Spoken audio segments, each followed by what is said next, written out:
P4 మోడల్లో 100% కడపలో ఉన్న ధనిక వర్గం నుంచి చందాలు వసూలు చేస్తాము.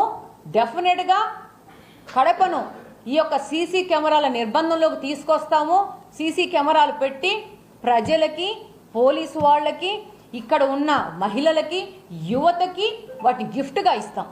ఇందులో ఎవరు ఏ విధంగా ఎన్ని ట్రోల్స్ చేసుకున్నా ఎనికి తగ్గేదే లేదు.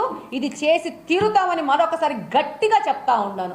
ఇది చేసి తిరుతాం. ఇది మీకోసమో నా కోసమో చేసుకునేది కాదు. ఇక్కడున్న యువత కోసం చేసేది, ఇక్కడున్న మహిళల కోసం చేసేది, ఇక్కడున్న క్రైమ్ చేసే వాళ్ళని అరికట్టడానికి చేసేది, ఇక్కడున్న పోలీసు వాళ్ళకి సహాయకరంగా ఈ నిఘా వ్యవస్థను పెట్టుకోవాల్సిన అవసరం ఉంది. ఆ రోజే 17-18లోనే 50 లక్షల రూపాయలు డబ్బులు ఇచ్చినాం. ఇది ఎంత అత్యవసరమో అని చెప్పి మా సొంత డబ్బులు ఇచ్చినాం.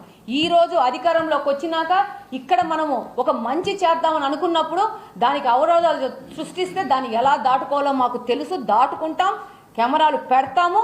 ఇక్కడ ఈ యొక్క పోరాటం ఎలా జరుగుతుందంటే గాంజా సప్లై చేసే పెడ్లర్లకి గాంజా నుంచి తప్పించి ప్రజలను కాపాడాలనుకున్న ఈ ఎమ్మెల్యేకి జరుగుతున్న పోరాటం. ఎప్పటికే కానీ నేను అంటాను, ఒక 100 మందిలో, ఒక 1000 మందిలో 10 మంది ఉంటారేమో అవినీతి పరులు, ఇలాంటి నేరస్తులు. మిగతా 900 మంది 90 మంది మంచోళ్ళు ఉంటారు సొసైటీలో. ఈ మంచోళ్ళు మాకు సపోర్ట్ ఉన్నారు. డెఫినెట్గా ఇది పెడతాము.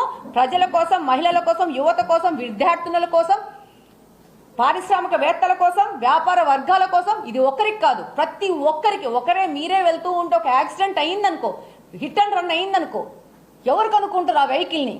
నిఘా వ్యవస్థ ఉంటే ఆటోమేటిక్గా కనుక్కుంటారు.